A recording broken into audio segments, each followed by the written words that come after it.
اچھا ڈاکٹر صاحب، جہاں پہ آپ نے ابھی ہم نے گفتگو کی ایچ ای سی کے اوپر، پی ایچ ای کے اوپر، فنڈ سے ریلیٹڈ یونیورسٹیز میں، اور یہ بڑا واضح آپ نے پیغام بھی دیا اور ہمیں یہ کلیئر ہوا کہ فیسز کی جو اندر ہمیں دیکھنے کو ملی ہے انکریز، اس کی اہم وجہ بجٹ کو روکنا یا اس کے اوپر کم سپینڈ کرنا ہے۔ ایک طرف یہ بھی نظریہ رکھا جا رہا ہے یا کہا جا رہا ہے کہ پنجاب یونیورسٹی نے ہاسٹلز میں ایک ہسٹری میں پہلی دفعہ کریک ڈاؤن کیا ہے، تو اس چیز کو آپ کہاں پہ دیکھتے ہیں؟ ایک تو مجھے اعتراض ہے، یہ ورڈ کریک ڈاؤن ٹھیک نہیں ہے۔ یہاں ہم سب اساتذہ نے مل کے، جو ہم وارڈن سپرنٹینڈنٹس بھی ہیں، ظاہری بات ہے ایک نیا امپیٹس ملتا ہے، ایک فریش آپ کو ایک پیشن ملتا ہے جب آپ کا نیا لیڈر آیا۔ تو ظاہری بات ہے ایکیڈیمک لیڈرشپ یہ دنیا کا ایک بہت اہم شعبہ ہے، اسی لیے وائس چانسلر سطح کی جو اپوائنٹمنٹس دنیا بھر میں ہوتی ہیں، یہ ملکوں کی ٹاپ بیسیکلی لیڈرشپ کا پارٹ ہوتی ہے، کیونکہ تھاٹ اور انٹلیکچول لیڈرشپ انہوں نے دینی ہے، تربیت ان کے ذمہ ہے، تعلیم ان کے ذمہ ہے، انوویشن ان کے ذمہ ہے۔ تو ہمارے بھی جب نئے وائس چانسلر آئے ڈاکٹر محمد علی صاحب، اب ان کا تجربہ بھی وسیع تھا، اور پھر انہوں نے کچھ اپنے ساتھ جو لوگ ٹیم میں شامل کیے تو وہ تھے جو روایتی یعنی کہ دفترندے نہیں تھے۔ یہ بڑی دلچسپ بات اور ہے، ینگ زیادہ لوگ نظر یہ آئے ہیں۔ اردو ادب کے ایک بہت ہی مایہ ناز ایک مصنف ہیں سلیم احمد صاحب، تو انہوں نے ایک لفظ استعمال کیا دفترندے، اور ایک طنزیہ ایک پہلو ہے کہ وہ روایتی طریقے سے خاص طور سے سرکاری دفاتر میں اور سیکریٹریٹ میں جو بیٹھے ہی مشکلات پیدا کرنے کے لیے ہوتے ہیں، تو انہوں نے یہ اصطلاح استعمال کی دفترندے۔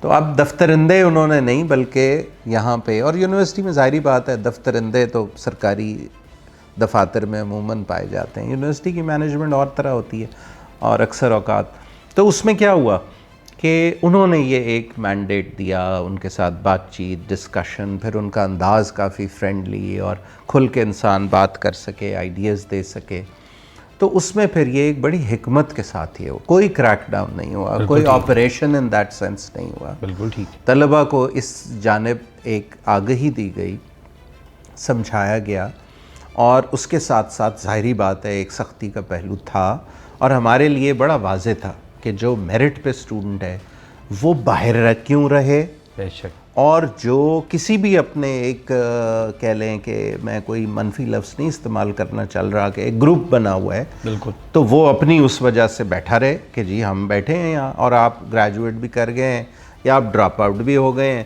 پھر بھی آپ بیٹھے ہوئے ہیں، اور جو طالب علم پہلے سال میں آیا ہے، میرٹ پہ آیا ہے، اس کو الاٹمنٹ بھی ہو گئی ہے، اس کو آپ کمرے میں نہیں گھسنے دے رہے۔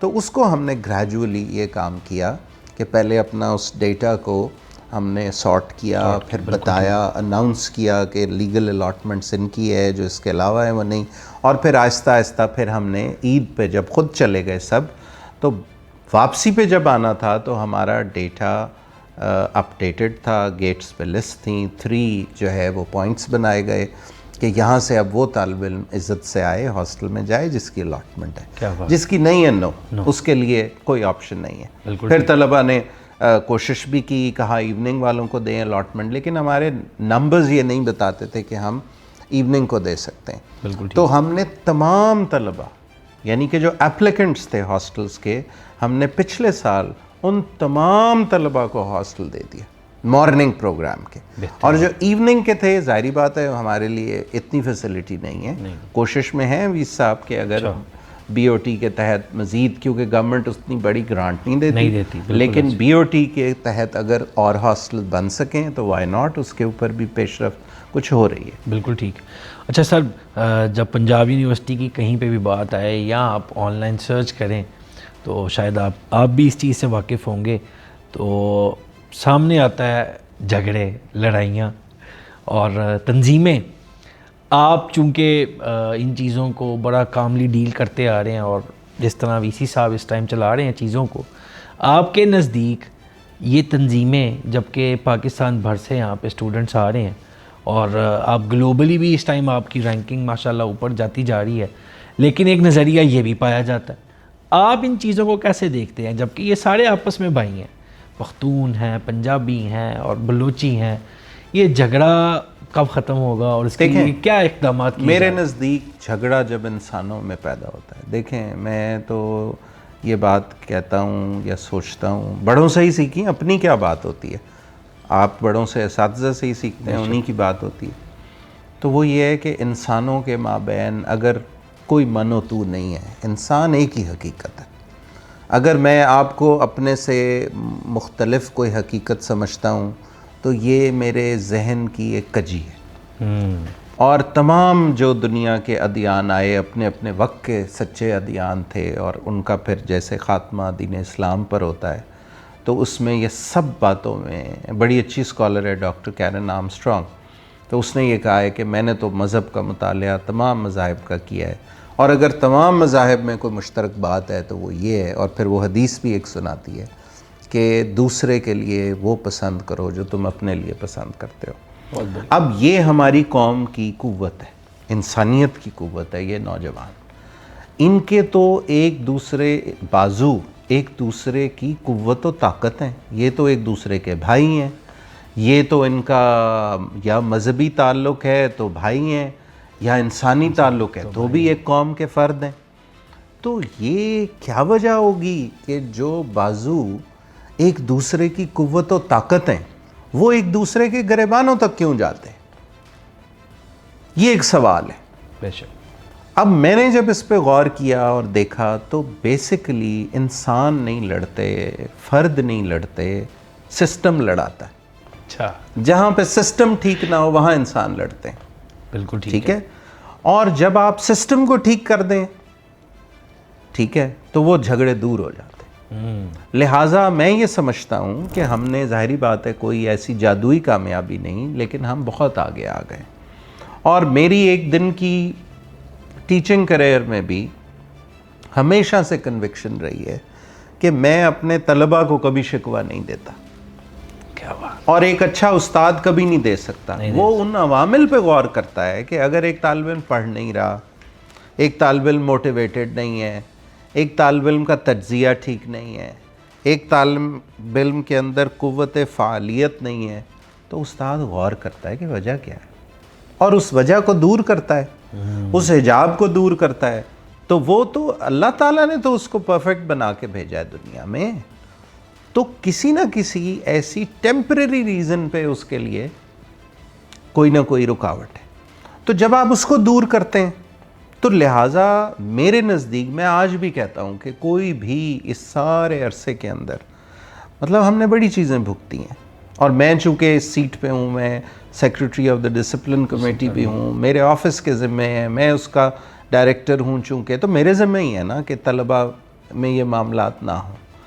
تو اگر کسی نے، طالب علم نے میرے ساتھ بھی اونچا بولا اس سیٹ پہ آ کے، کیونکہ میں نے ان کو ڈائریکٹ پڑھایا ہوا تو نہیں ہے، تو میرے دل میں کبھی یہ بات نہیں ہوئی کہ کوئی دل میں کینہ پیدا ہوا ہو، گرج پیدا ہو، یہ کبھی نہیں ہوا. اس پہ سوچا ہے کہ کیا وجہ ہے، یہ کیوں، جب میں تو اس کا خیر خواہ ہوں، یہ کیوں سوچ رہا ہے کہ میں خیر خواہ نہیں ہوں.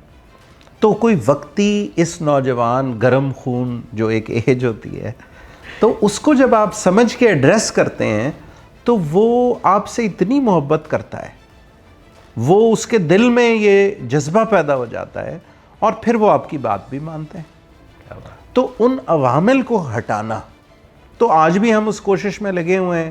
پہلے ہم کامیاب ہوئے، کوئی نہ کوئی تعدیب کا انتظام ہوتا ہے، اس میں ہم نے ڈسپلنری ایکو سسٹم کو بحال کیا، جو ہمارے لا لیگل پروسیجرز ہیں اس کے تحت کیا، ساتھ ساتھ سمجھانے کا عمل، ساتھ ساتھ طلبہ کبھی ہمیشہ غلط نہیں ہوتے، کبھی ڈپارٹمنٹ بھی غلط ہوتا ہے، کبھی یونیورسٹی کی پالیسی میں بھی ایشو ہوتا ہے. تو جب آپ ان کی بات سنتے ہیں اور اس کی لیجٹمیٹ بات کو ریئلائز کرتے ہیں، اور پھر جس بھی یونیورسٹی کے آرگن میں مسئلہ وہاں تک پہنچانے کی کوشش کریں، اور سپورٹیو وائس چانسلر ہو اور سپورٹیو ٹیم ہو، تو پھر وہ طلبہ سے بھی آپ سیکھتے ہیں. دیکھیں نا، میں پڑھاتا ہوں تو پیڈاگوجی کی بھی ایک تھیوری ہے جو پاولو فریرے نے دی ہے، کہ وہ کہتا ہے whosoever teaches learns in the act of teaching and whosoever learns teaches in the act of learning. یہ دو اطراف کا عمل ہوتا ہے. تو جب طلبہ آئیں، آپ ان سے بات کریں، ان کا مسئلہ سنیں، ایشو دیکھیں، ان کی ڈیمانڈ دیکھیں، اور اس کو نتھار کے جو درست بات ہے اگر آپ اس کا ساتھ دیں تو پھر وہ طلبہ کو کیوں ضرورت پیش آئے. تو ہاں کچھ اخلاق کچھ معاملات ایسے ہوتے ہیں جہاں ان کو کہا جاتا ہے کہ یہ ریڈ لائن ہے, ہاتھ نہیں آپ اٹھائیں. بالکل وائلنس کوئی کمٹ کرے گا تو ایکسپیل ہوگا, اور یہ ہوا. ہم نے اس سسٹم کو ایسے بنا دیا کہ جہاں کسی نے ہاتھ اٹھایا اس کو اس کی سزا ملے گی, اور ہاتھ اٹھانے کی سزا ایکسپلشن ہے یا منیمم سزا رسٹیکیشن ہے. بدتمیزی گالم گلوچ کی کوئی گنجائش نہیں ہے. جہاں پہ کوئی کرے اس کو سمجھانے کا عمل ہے. تو ہم کوششوں میں لگے ہوئے ہیں, اور سب سے زیادہ اس معاملے میں اگر ہم کامیاب ہوئے ہیں تو ہمارے طلبہ کا تعاون ہے. کیا بات. آئیڈینٹی رکھیں, ایک گروپ آئیڈینٹی ٹھیک ہے, آپ کہہ رہے ہیں کہ ہم نے ایجوکیشن ڈیولپمنٹ کے لیے کام کرنا ہے, آپ کہہ رہے ہیں ہماری شناخت اسلام سے اور ایک اجتماعیت جڑی ہوئی ہے, بہترین لیجٹیمیٹ بات ہے, لیکن اس کی آڑ میں یا آپ اپنی ایک کہہ رہے ہیں کہ یہ ہماری ایتھنیسٹی ہے اور ہم یہ اس حوالے سے ہم ایجوکیشن کی ڈیولپمنٹ کے لیے کام کر رہے ہیں, تو بالکل لیجٹیمیٹ, لیکن اس کی آڑ میں کچھ اور کریں گے جو غلط کام ہے تو سب کہیں گے غلط ہے, آپ کے سامنے رکھا جائے گا کہ یہ بات درست نہیں ہے. ایک طالب علم کو زیب نہیں دیتا کہ وہ ایسی لینگویج استعمال کرے کہ جو معیوب ہے. بد زبانی کرنے والے کو تو اللہ اپنا دشمن سمجھتے ہیں, تو ہم اپنی وابستگی دین اسلام سے رکھیں, مہذب معاشرے سے رکھیں, تو کیوں بد زبانی کریں, آپ کلچر خراب کیوں کریں, تو یہ نہیں ہونا چاہیے. اور جو بھی تو اس طریقے سے جب آپ اس سسٹم کے نقائص کو دور کرتے جاتے ہیں تو پھر انسانوں کی انسانیت غالب آتی ہے. کیا بات. تو اس اپروچ پہ چلیں, آپ ہمارے لیے دعا بھی کرتے رہیں, کوشش ہے, چیزیں انشاءاللہ بہتر ہو رہی ہیں. بالکل ٹھیک ہے. اچھا سر, ظاہری سی بات ہے آپ اسٹوڈنٹ افیئرز ڈپارٹمنٹ کو ایک نئے راستے کے اوپر لے کے گامزن ہیں. آپ کا چونکہ لٹریچر ادب کے ساتھ بھی تعلق, آپ ایک استاد بھی ہیں, اور آپ جیسے استاد اگر معاشرے میں ہوں تو میرے خیال سے تمام تر اسٹوڈنٹس پڑھنا بھی چاہیں گے جو ہم آپ سے گفتگو کر رہے ہیں. آپ کس طرح دیکھتے ہیں کہ یہ جو اے آئی کا وقت ہے اور آنے والا کل, اسٹوڈنٹس اور پیرنٹنگ سٹائل میں ایک استاد کا کیا کردار ہے؟ آپ مانتے آ رہے ہیں, ہم مانتے ہیں, کئی لوگ ایسے ہیں جو مانتے ہیں کہ استاد نے ہی سارا کچھ, استاد کی ہی بدولت یہ سب کچھ ہے, لیکن موجودہ صورتحال میں تو میرے خیال سے استاد کو تو اے آئی سمجھا جا رہا ہے کہ یہ اے آئی استاد ہے. آپ اس نظریے کو کیسے دیکھ رہے ہیں؟ اگر استاد اے آئی ہے تو اے آئی تو اٹھا کے ریپلیس کر دے گا, جو آج کل باتیں ہو رہی ہیں. بالکل ٹھیک ہے. تو اگر اس کا کام صرف وہ کانٹینٹ اور چند معلومات کا تبادلہ کرنا ہے تو اے آئی تو بہتر کر رہا ہے. چیٹ باٹس آ گئے ہیں, خان اکیڈمی والوں نے اپنا خان میگو نام کا ایک چیٹ باٹ جو ڈیڈیکیٹڈ لرننگ کا چیٹ باٹ ہے وہ لانچ کر دیا ہے. تو بات یہ ہے اگر صرف یہ ہے تو پھر تو یہ ٹیک اوور ہو گیا, لیکن اگر ایک استاد, ایک انسان, اس کے اندر ایک روحانی وجود ہے, اس کو کسی خالق نے تخلیق کیا ہے, اس کو دنیا میں بھیجا ہے کسی آزمائش کے لیے, اس کو دنیا میں بھیجا ہے کہ ہم نے موت اور حیات اس لیے پیدا کی ہے کہ ہم دیکھیں کہ تم میں سے کون اچھے اعمال کرتا ہے. اس نے حسنہ کو زندگی کا موٹو اور آخرت کا بنایا, ربنا آتنا فی الدنیا حسنہ وفی الآخرت حسنہ. تو بات یہ ہے کہ پھر تو آپ کو استاد ایک بہت بڑا, اور اگر آپ اس دین کو مانتے ہیں جہاں کائنات کی سب سے عظیم ہستی نے کہا ہے انا بعثت معلما, تو پھر آپ کو غور کرنا پڑے گا کہ یہ استاد کس شے کا نام ہے. تو وہ تو استاد وہ ہوگا کہ جو انسان کو پہلے سمجھے گا کہ انسان کیا ہے, اس کی ساخت کیا ہے, اس کی کیا بناوٹ ہے. آپ کو اس استاد میں وہ انڈرسٹینڈنگ منتقل کرنی پڑے گی. اگر کیپٹلزم کا اور یہ جو سماج ہے اگر آپ اس کی کاسالیسی کریں گے, اس کے پیچھے چلیں گے کہ جو ایپسٹین کلاس جو آج کل مشہور ہوئی ہے, اگر ان لوگوں کے پیچھے آپ چلیں اور جو ان کے مفروضے ہیں جو صنعتی انقلاب کے بعد مغرب نے اپنائے کہ انسان تو صرف ایک مادی وجود ہے, اس کا کیا تعلق روحانیت سے, یہ کیا تم لوگ پرانی کہانیاں اساطیر الاولین بیان کر رہے ہو کہ مرنے کے بعد بھی کوئی شے ہے. تو بھائی آپ تو ان کے مفروضوں پہ چل رہے ہیں, تو ان کی اگر پیڈاگوجیکل فلسفی استاد کے حوالے سے ہے تو وہ ہے. تو وہ تو استاد کو اس کے فرسٹ نیم سے کہتے ہیں, hey John will you take your class today. تو وہ تو کہہ رہے ہیں بھائی ہم نے پیسے دیے ہیں, اس کے بدلے میں ہمیں پڑھا رہا ہے. تو یہ ایک پورا پیراڈائم ہے. لیکن مشرق کا یہ پیراڈائم نہیں ہے. مشرق کے پیراڈائم میں ہم جب ماضی میں جاتے ہیں تو استاد وہ ہوتا تھا جو اپنی تربیت کرتا تھا. علم ہونے سے آنے سے استاد نہیں بنتا تھا. لہٰذا وہ واقعہ ہے کہ ایک بزرگ سے کہہ رہا ہے کہ جی آپ نے حضور وہ کتاب کہی، وہ بھی پڑھ لی، وہ بھی پڑھ لی، وہ بھی پڑھ لی، آگے بتائیں کیا کرنا ہے. تو وہ جو استاد ہیں وہ دیکھ رہے ہیں اچھا اب یہ علم معلومات کی بنیاد پہ اس میں تکبر آ گیا. انہوں نے کہا ہاں اب اگلا کام یہ ہے کہ شام کو عصر کی نماز کے بعد نمازیوں کے جوتے سیدھے کرنے. کیا تھا کہ علم آ گیا، علم کی ساخت میں تکبر ہے. کیا بات. لہٰذا علم لانے کے بعد ہمارے مشرق کی تاریخ ہے کہ پھر اس علم جب اس کے پاس آتا تھا تو اس کے تکبر کو دور کیا جاتا تھا. اب جب وہ مسجد میں پورے محلے کے انسانوں کے آگے جوتے سیدھے کرے گا تو اس کا زوم ختم ہو جائے گا. اس کو یہ پیغام ملا کہ علم کا مقصد صرف خدمت انسانیت ہے. علم نہ وہ کموڈٹی ہے کہ جس کے اوپر تم اپنا معاوضہ وصول کرو گے. علم تو خدمت انسانیت سے جڑا ہوا ہے. خواجہ نظام الدین اولیاء کہ جب انہوں نے ان کے بارے میں کتب میں آتا ہے کہ 17 سال کی عمر میں انہوں نے تمام ایسے علوم پہ ایسا محاکمہ تھا کہ پورے دہلی میں ان کے ساتھ کوئی مناظرہ نہیں کر سکتا. تو ان کے استاد نے بھیجا جاؤ خواجہ فرید کے پاس تربیت. اندر جاتے ہیں، اب ان کے ذہن میں ان کا معلومات علم یہ وہ. تو ان کو کہا یہ دیگوں کے نیچے جو لنگر پک رہا ہے اس کی آگ دہکانے کا کہا. تو وہ ان کا دوست کچھ عرصے بعد آیا تو ان کی داڑھی راکھ سے بھری ہوئی اور وہ آگ جلا رہے ہیں. انہوں نے کہا یہ کون لوگ ہیں، تمہیں ان کو تمہارا ادراک ہی نہیں ہے. وہ ایک انگریزی میں لفظ ہوتا ہے پریکوشس کہ بس 17 سال کی عمر میں تمہارا اتنا علم ہے، چلو واپس. انہوں نے کہا نہیں میری تربیت ہو رہی ہے. تو اگلے درجے میں انہوں نے پھر خواجہ بابا فرید نے ٹیسٹ کیا. تو ایک عام جو دلت کمیونٹی کی خاتون تھی اس کو کہا اس سے ذرا ٹکرا جانا. وہ ٹکرائے تو بڑی غصے میں آئے. انہوں نے کہا نہیں ابھی تربیت نہیں ہوئی، انا نہیں ختم ہوئی. پھر ایک دفعہ پھر انہوں نے کہا اس کے اوپر گند بھی گرا دینا. وہ کیا انہوں نے. تو اب کی بار ان کی اتنی تو انہوں نے فوراً کہا تم ٹھیک ہو، تمہیں کچھ ہوا تو نہیں. اب انہوں نے کہا کہ اب تربیت ہو گئی، انا ختم کر دی.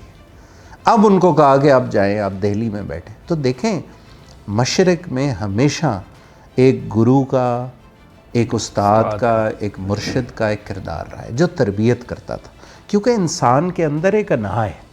ہم جناب چلے بی ایس کیا، پھر ایم فل کیا، پھر پی ایچ ڈی کی، یہ میری ریسرچ، یہ میری پبلیکیشن، یہ میرا امپیکٹ فیکٹر، یہ وہ. اس کے بعد تو پروفیسوریل ایروگنس آتی ہے. عام انسانوں سے کٹ جاتے ہو، کہتے ہیں میں کیا. وہ عربی میں ایک مقولہ ہے پروفیسر حمزہ یوسف نے بتایا بڑا پیارا ایک ٹاک شو میں. تو کہتے ہیں عربی میں ایک طریقہ ہے کہ جب آپ بات کرتے ہوئے کہتے ہیں نا انا میں، تو پھر کہتے ہیں وَأَعُوذُ بِاللَّهِ مِنْ انا میں، پھر کہتے ہیں اور میں اس میں اللہ کی پناہ میں آیا اس میں سے. یہ تصور راسخ تھا مشرق میں، دنیا بھر میں. لیکن جب مادیت کا غلبہ، انڈسٹریلائزیشن، بھائی وہ حقیقت ہے، کوئی اس کا انکار نہیں کر رہا، لیکن اس کے ساتھ ساتھ انسانیت کس شے کا نام ہے یہ سمجھنے کی ضرورت ہے. اب واپس اس کو کنکلوڈ کریں تو میرے خیال میں we are very well placed. ہمارے بزرگوں نے، ہمارے صوفی شاعروں نے یہ ہماری وجود کا حصہ بنا دیا ہے. ہم اس سے دور ضرور ہیں لیکن ہمارے ٹرینڈز ہمارے اندر اس دھرتی میں مشرق کے لوگوں کے اندر یہ راسخ کر دیا ہے. لہٰذا آج ہمارے لیے اس سے جڑنا بہت آسان ہے. لیکن سب سے پہلے ہمیں جو یورو سینٹرزم کی مروبیت ہے نا اس سے باہر آنا ہے. یورپ ایک ایسا بچہ ہے جو تازہ جوان ہوا ہے اور وہ اپنے کھلونوں جو ان کی ٹیکنالوجی میں محو ہے. اس کی ایک مثال یہ ٹرمپ کی ہے آپ کے سامنے. اسی لیے وہ کہتے ہیں کہ گاندھی جی برطانیہ گئے. یاد رکھیں مغرب کے جرائم، کالونائزیشن، میسیکرز، قتل عام، غلامی، اٹلانٹک سلیو ٹریڈ، اس کو سامنے رکھیں. تو گاندھی سے ایک صحافی نے پوچھا what do you think about the western civilisation. اب کی ورڈ ہے ویسٹرن سویلائزیشن. غزہ سامنے رکھیں اپنے 70,000 انسانوں کا قتل, ایران پہ جو مظالم سامنے رکھیں, انہوں نے کہا what do you think about the western civilization. تو Gandhi ji replied western civilization it's a good idea. یہ بڑا اچھا ہوتا کہ مغرب مہذب ہوتا. معذرت کے ساتھ مہذب ہونا یہ اونچی اونچی عمارتیں اقوام کو لوٹ کے ان کے لوگوں کو قتل کر کے اپنے ملکوں میں اونچی اونچی عمارتیں بنا لینا یہ نہیں ہے. مہذب ہونے کا مطلب آپ انسانیت کو کیسا سمجھتے ہیں, ان کو اپنے جیسا سمجھتے ہیں یا ان کو آپ, ٹرمپ سے سوال ہوا پچھلے دنوں, آپ نے کہا ہے میں پورے ایران کو برباد کر دوں گا, تو وہاں انسان بستے ہیں, تو آگے سے کہتا ہے انسان نہیں ہے جانور. تو یہ مغرب کی آپ تاریخ پڑھیں, امریکہ کی تاریخ پڑھیں, ڈاکیومنٹری کتابوں پہ بیس کرتی ہے, ایکسٹرمنیٹ آل دا بروٹس, ذرا دیکھیے تو صحیح کہ دوسرے انسانوں کو جانور قرار دے کر پھر ان کو ایکسٹرمنیٹ کرنا, اس پر بنیاد ہے اس موجودہ مغربی تہذیب.